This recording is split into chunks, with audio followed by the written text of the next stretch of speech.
यीशु की सलामती आप सब देखने वालों और सुनने वालों के साथ अब से लेकर हमेशा तक होती रहे।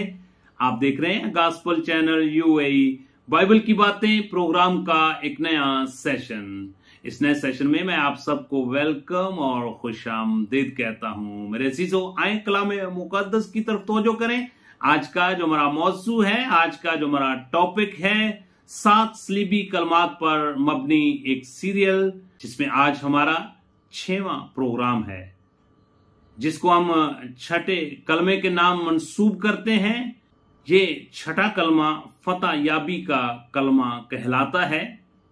इससे पहले अगर आपने इस चैनल को सब्सक्राइब नहीं किया तो मेरी आपसे इल्तमास और दरखास्त है, इस चैनल को जरूर सब्सक्राइब करें, फिर इसकी वीडियो को ज्यादा से ज्यादा खुद देखें, फिर अपने अजीजों कारब को, दोस्त अहबाब को जरूर शेयर किया करें, ताकि खुशखबरी का ये सिलसिला इसी तरह जारी और सारी रहे और आप भी अरशाद आजम की तकमील का हिस्सा बन सकें।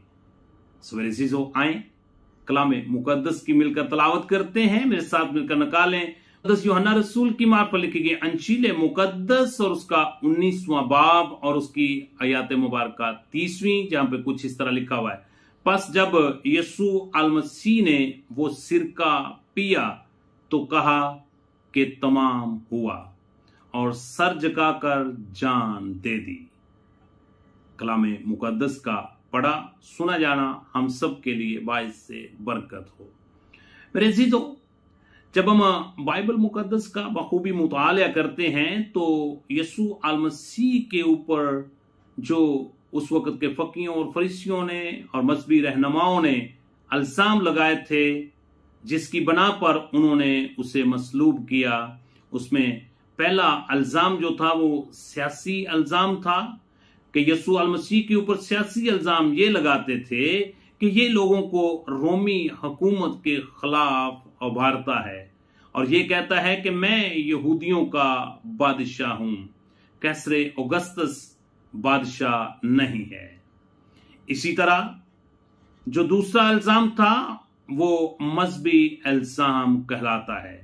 सो मेरे अजीजों, जो दूसरा इल्जाम यीशु अल मसीह के ऊपर उन्होंने लगाया था कि उसे मसलूब किया जाए, उसको मजहबी इल्जाम के नाम से पुकारा जाता था और यीशु मसीह के ऊपर मजहबी इल्जाम ये लगाते थे कि उसने मूसा की शरीयत की खिलाफ वर्जी की है कि मैं खुदा का बेटा हूं। यहूदी जो थे यीशु अल मसीह को खुदा का बेटा तस्लीम नहीं करते थे, यानी कि प्रॉमिस मसाया नहीं मानते थे। मैं इन तीनों के रेफरेंस आपको नोट करवा देता हूं, बाद में आप इनकी तलावत कर सकते हैं। सियासी इल्जाम के लिए मरकज की अंजील उसका 15वां बाब और उसकी आयत मुबारका पहली। इसी तरह मजहबी इल्जाम के लिए मुकद्दस लूका तबीब की मार्फत अंजील मुकद्दस और उसका 22वां बाब और उसकी आयत मुबारका 66 से आयत मुबारका 71 तक आप बाद में पढ़ सकते हैं। इसी तरह यहूदी यीशु अल मसीह को खुदा का बेटा तस्लीम नहीं करते थे। इसका रेफरेंस मुकद्दस लूका तबीब की मार्फत लिखी गई अंजील मुकद्दस और उसका 23वां बाब और उसकी आयत मुबारका पहली आप बाद में पढ़ सकते हैं। मैं आपके सामने मुकद्दस लूका तबीब की मार्फत अंजील मुकद्दस और उसका 22वां बाब और उसकी आयत मुबारका 70 से 71 तलावत करना चाहता हूं, जहां पे कुछ इस तरह लिखा हुआ है। बस क्या तू खुदा का बेटा है? उसने उनसे कहा, तुम खुद कहते हो क्योंकि मैं हूं। अब हमें गवाही की क्या हाजत रही, क्योंकि हमने खुद उसी के मुंह से सुन लिया। अजीजों, छठा कलमा जो है ये फतह याबी की ललकार है कि तमाम हुआ।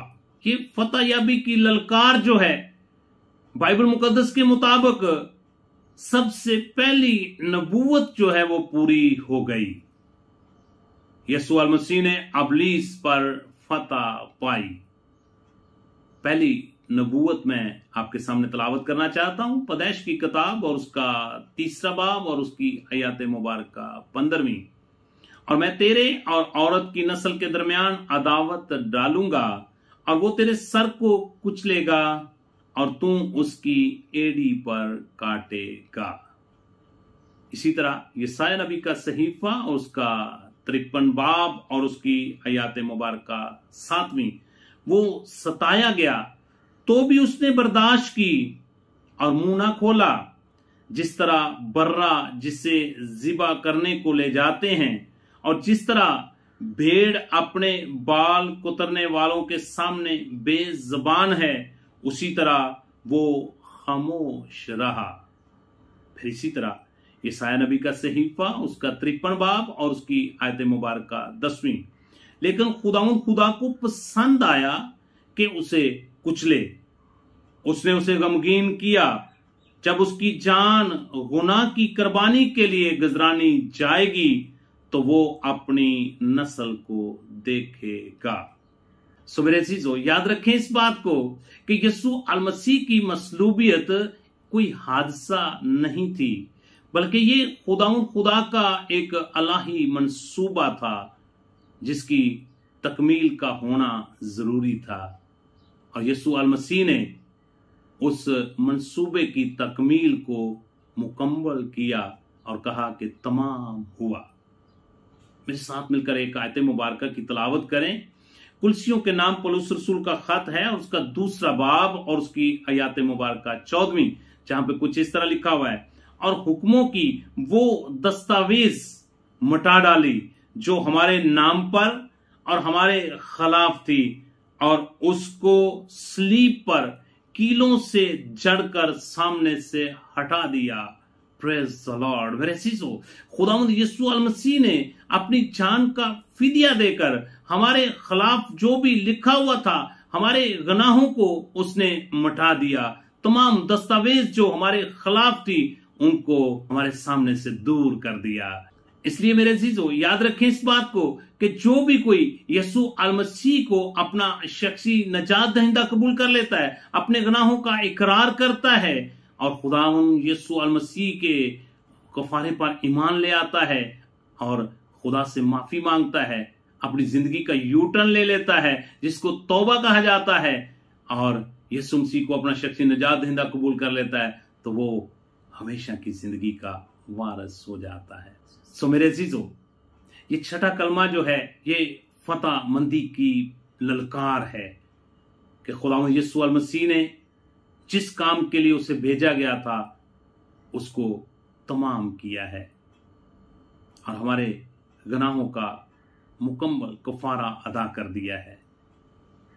आज के इस मुबारक दिन में मैं आज आपको दावत देना चाहता हूं। इससे पहले अगर आपने यीशु अलमसीह को अपना शख्सी नजात दहिंदा कबूल नहीं किया तो आज ही नजात का दिन है, आज ही कफारे का दिन है। अपनी जिंदगी का एक यू टर्न लें जिसको तौबा कहा जाता है और यीशु मसीह को अपना शख्सी नजात दहिंदा कबूल करते हुए हमेशा की जिंदगी के वारिस हो जाएं। मेरे अजीजों, आपके गुनाह कैसे भी क्यों नहीं, अगर आप अपने गुनाहों का इकरार करेंगे, यीशु मसीह के कफारे पर ईमान ले आएंगे, तो आपके गुनाह मिटा दिए जाएंगे। आपके खिलाफ जो दस्तावेज है उसको फाड़ दिया जाएगा और आप हमेशा की जिंदगी के वारिस हो जाएंगे। खुदा आप सबको यीशु मसीह के इस अजीम कफारे को कबूल करने की तौफीक अता करे।